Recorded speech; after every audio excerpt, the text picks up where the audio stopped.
Hey, what's going on, everybody? This is Noble, and it feels like it's been forever. It's been about 3 weeks. Took a little bit of time off for Christmas. I really hope you guys had an amazing New Year and Christmas break and everything. I know I personally needed just a little bit of downtime, just some time to wind down for the New Year and the holidays, some time with family. It was absolutely amazing. It was really, really great.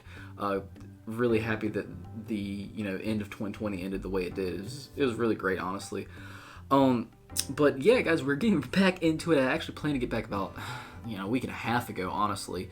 I had 2 booster box openings planned for you guys for Genesis Impact, but I ordered it 3 weeks ago and it's still not here.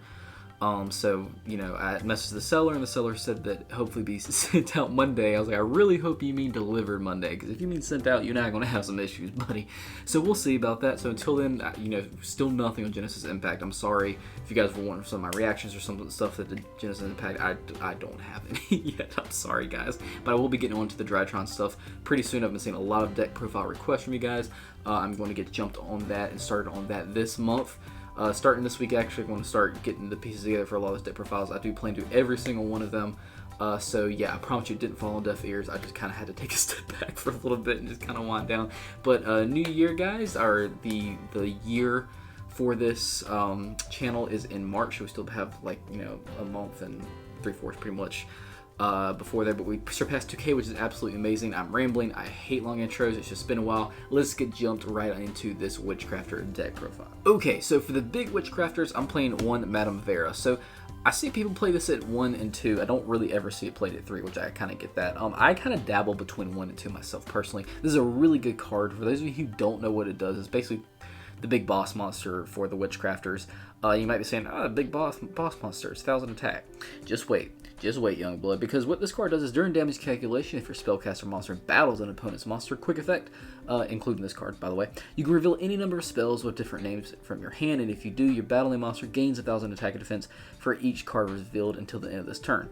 Then it has a secondary quick effect where you can discard 1 spell and negate the effects of all face-up monsters your opponent currently controls until the end of this turn. You can only use each effective Witchcrafter at Madame Vera once per turn. So this card can beef up herself or any of the other Witchcrafter monsters, and on top of all that, she can really negate the field of monsters, which my buddy Steve plays this deck all the time, and it's just trying to figure out when he's going to use that, because it's coming every turn. And it's a quick effect too, which makes it really devastating to be able to negate the board of your opponent's monsters, which the only caveat is it's the monsters your opponent currently controls. So if they use this effect but then you summon something else, that monster's effects is still intact, so it doesn't get hit by this effect. There's a really good card. You could play it at 2 if you wanted to do that, but yeah, at the moment I'm running it at 1. So I'm also running double Witchcraft and Golem Aruru. So this is where I see a lot of controversy come into play.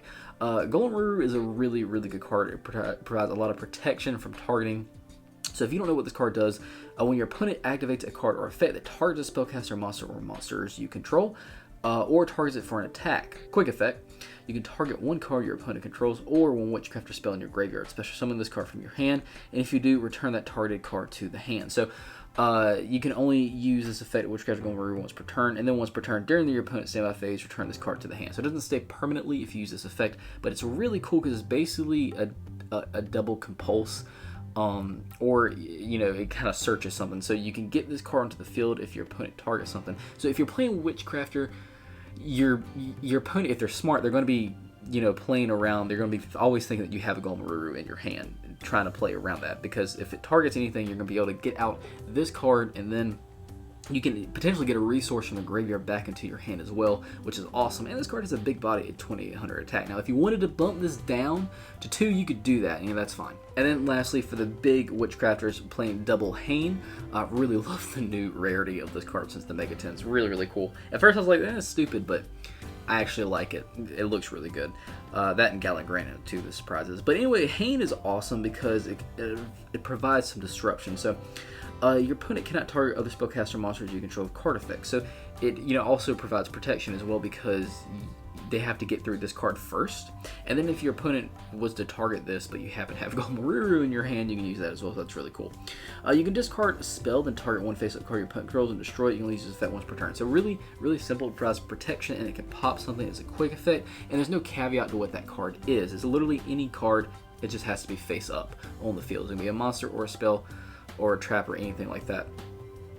So yeah, that's actually it for my big lineup of the Witchcrafter stuff. This is definitely flexible. If you'd rather play, down a Golem Ruru or go up one Madame Vera, or you'd rather run 1, 1, and 2 of Hain or something like that, that's fine, guys. So next up, I'm playing triple, and I'm going to butcher this, and you already know I'm going to butcher this, so let's just go ahead and get past it. Triple Schemadia, whatever. This card's really cool. I'm happy it got that ultra rare reprint as well in the 10s. During the main phase quick effect, you can tribute this card, then discard one spell, special summon a Witchcrafter monster from your deck, except another copy of this card. You can banish this card from your graveyard, send a Witchcrafter monster from your deck to the graveyard, except another copy of this card. You only use this effect once per turn. So really, really cool, because it literally lets you special summon something from the deck, and then you can banish it from the graveyard, and then basically Foolish Burial something, which is really awesome. This card is great, and it really helps set up and start up your stuff. Also running a double Witchcrafter Pator, something like that. So what this one does is during the main phase quick effect, you can tribute this card. You're going to see a trend. Then discard one spell, special summon a Witchcrafter monster from your deck. Ooh. Except with the copy of this card, you can banish this card from your graveyard, draw one card, then send one Witchcrafter card from your hand to the graveyard, or if you have none, banish your entire hand. You only use this effect once per turn. So basically the same thing, can summon something from the deck, which is really awesome. And the fact that it's a quick effect as well is great. And then just being able to banish it from your graveyard and draw a card, dig a little deeper into the deck, and then also, if you need to get something from your hand to the graveyard, that's really helpful as well. Because sometimes things are, more optimal in the graveyard, just given any current situation. Also running double Witchcrafter Jenny, and then also one Pottery, I believe is how you say it. I see people cut this one sometimes. I don't really understand that, because Pator is really cool, because during the main phase quick effect, you tribute this card, discard spell, guess it, I'm sure you'll figure out that you can special summon a Witchcrafter monster from your deck, except another copy of this card. However, if you have no cards in your hand, you can banish this card from your graveyard, then target a Witchcrafter card in your graveyard and add it back to your hand, which is really cool. It's very situational, because hopefully you're going to have a handful of spells for Madame Vera pretty much, but it is helpful if you are kind of in a bind and need to get a resource into your hand. Same thing as Jenny, whatever. Main phase quick effect. Tribute this card and discard a spell. Special summon a Witchcrafter from your deck. Send a copy of this card. You can banish this card and one Witchcrafter spell from your graveyard. This effect becomes that spell's effect when it's activated. You'll use this effect once per turn. That is really cool. Kind of has like a Dark Lord kind of effect, whatever. Basically using a spell's effect from the graveyard. That is really, really nice. And yeah, so I'm running 2 of it. So that's it for the spellcaster stuff. I'm just running a few hand traps, just some of the Gamma and Driver, and then also running triple Ash as well. If you wanted to literally play any other hand trap package, you can do that. There's definitely room for that in this deck. This is just the one I'm going with. I really love the new rarity of these Ashes. Would have also, they've jumped up in price since I've been paying attention. So yeah, if you wanted to play anything else, maybe some Ghost Savers or something, you could do that. Not a big deal. So that's it for the monsters, guys. Let's get into the spells. So for the spells, I'm playing, don't judge me, I'm playing Triple Holiday. That's definitely another holiday and not one that I can't find. So it's just we're playing Triple Holiday. This card is really cool. You target a Witchcrafter monster in your graveyard, special summon it. It's a monster reborn.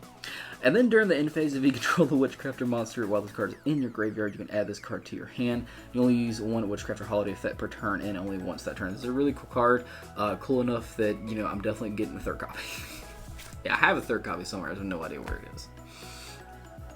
I'm electing to run triple Witchcrafter Unveiling. This card is awesome. It can really win you the game sometimes. So it's a quick effect, and that alone makes it really powerful. But you special summon a Witchcrafter monster from your hand, and if you do that, your opponent cannot activate cards or effects in response to the activation of your spellcaster monster effects for the rest of this turn. So Steve and I actually playing the other day, and I was playing Toons, and he was playing this deck, which was a pretty fun matchup. And I had Toon Kingdom on the field, and I forget which card it is, Bookmark maybe, or whatever, the one that you can banish from the graveyard to protect Toon Kingdom if it was to get popped. And I knew he was about to pop it with Hane, but he used this to bring out something else, and then I couldn't respond to Hane anymore, and then literally, yeah. So it went downhill from there, but this card can really make it to where it can set you up to where you can go into some plays and not really have to worry about your opponent as much. And that's just the first thing this thing does. That's for the rest of the turn, by the way. And then during the end phase, if you control Witchcrafter monster while this card's in your graveyard, you can add this card to your hand. Same thing, you'll use one effect per turn and only once this turn. This card is really good. I do recommend you play at least 2 of it. I'm running 3. It's great. Running double a creation. If you wanted to bump creation up, you could do that. It's a really good card. You add a Witchcrafter monster from your deck to your hand. It's basically the Rhoda of Witchcrafter stuff. During the end phase, you guessed it, if you control a Witchcrafter monster while this card's in your graveyard, you can add this card back to your hand. You'll use one Witchcraft creation effect per turn and only once that turn. Next up, running one collaboration. You target a Witchcrafter monster you control. It can make a second attack during each battle phase this turn. Also, if it attacks this turn, your opponent cannot activate spell and trap card until the end of the damage step, which is really, really cool, actually. And then it can come back to your hand the same as the other ones as well. I'm running one By Street. It's a continuous spell, and then the first time each Witchcrafter monster you control would be destroyed each turn by battle card effect. It is not destroyed, so it provides protection. You only use one of the following effects of Witchcrafter By Street per turn, and only once that turn. If a Witchcrafter monster you control would discard to activate an effect, you can send this card from your field to graveyard instead, which is interesting, and it's also really helpful as well. And then during the end phase, if you control Witchcrafter monster while this card is in your graveyard, you can place this card face up in your spell and trap card zone. So that's really cool. I'm playing one Witchcrafter Scroll, another continuous spell to once per turn. When your spellcaster monster destroys a monster by battle, you can draw a card. Cool. Digging deeper into your deck is always a good thing.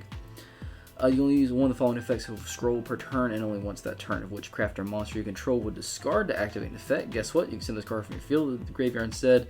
And then the same thing, you can pop this card back into your spell and trap card zone face up if you control a Witchcrafter monster. I'm also playing a Draping.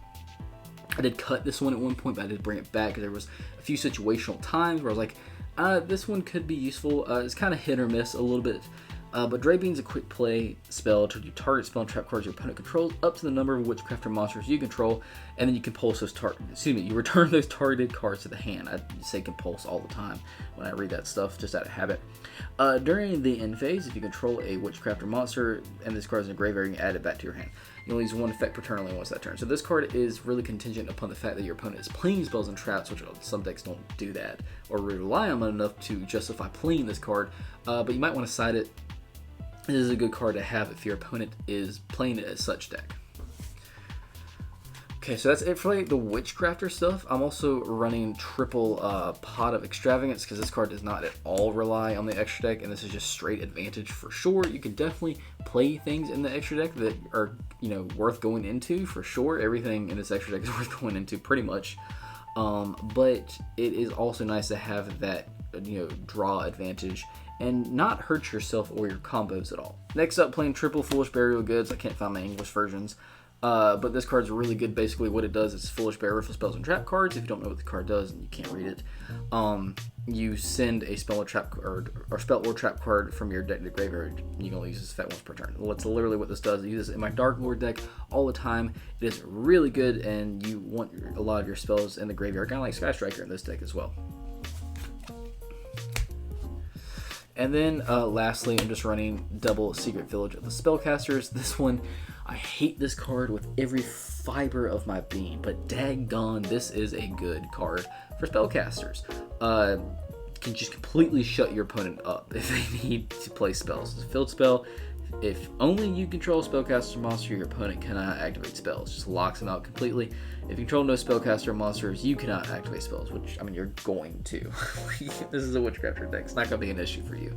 Unless you somehow win all Mirage and that's all you had. Then, in that case, you don't even need to be playing this card, you need to be scooping. But anyway, yeah, if you don't want to run this card, that's fine, you don't have to. But I hate this card, but it works well for what it does. And only playing 2 traps, and that's double copies of Patronus.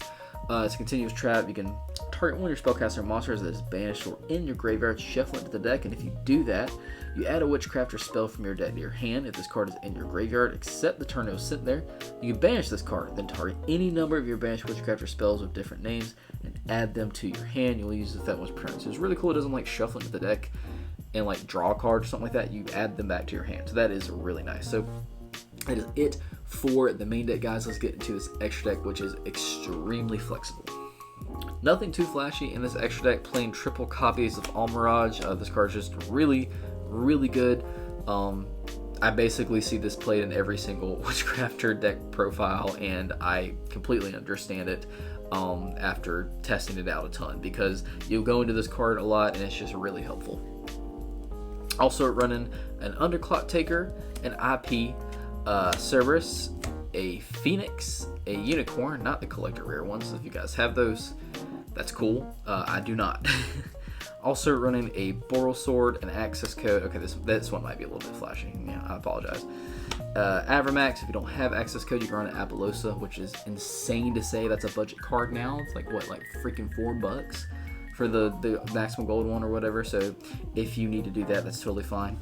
Also running just a few generic Exceeds, number 60, Augusto, Evil Swarm Exciton, and then also Abyss Dweller. Before you freak out on me, I do not have Selene. I had like 3, and I gave all of them to Steve.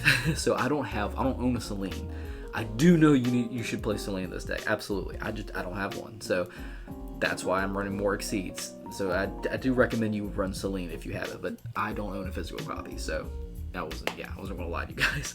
But yeah, guys, that's actually it for the deck profile. I hope you enjoy this one. I don't think I've actually ever done a Witchcrafter deck profile, which is interesting because considering we're coming up on a year of this channel, and Witchcrafter is pretty popular. It's a lot of fun to play, and it's really nice and like a breath of fresh air to play a deck that doesn't rely so heavily on the extra deck. In fact, a deck that really, encourages you to use Pot of Extravagance just to get that draw power. It's really nice, honestly. But yeah, guys, this is the Witchcrafter deck profile. Let me know down in the comments below. I'd love to hear what are your favorite spellcaster decks. I personally really hate most spellcaster decks. I hate the archetype. I think they're annoying.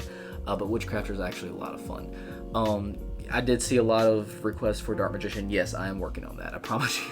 I'm not really a spellcaster person, but for you guys, I'll do it. So if you haven't already done so and subscribe, now is a great time to do it. And right after you've done that, go ahead and hit the bell so you can become part of the notification team, so you don't miss anything that goes on this channel. And give this video a thumbs up.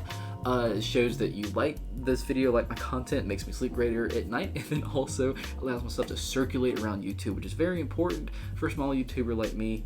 You guys are literally the reason we passed 2,000 in under a year, which is freaking insane. Thank you guys so much. I love you as always. I'll see y'all in the next video.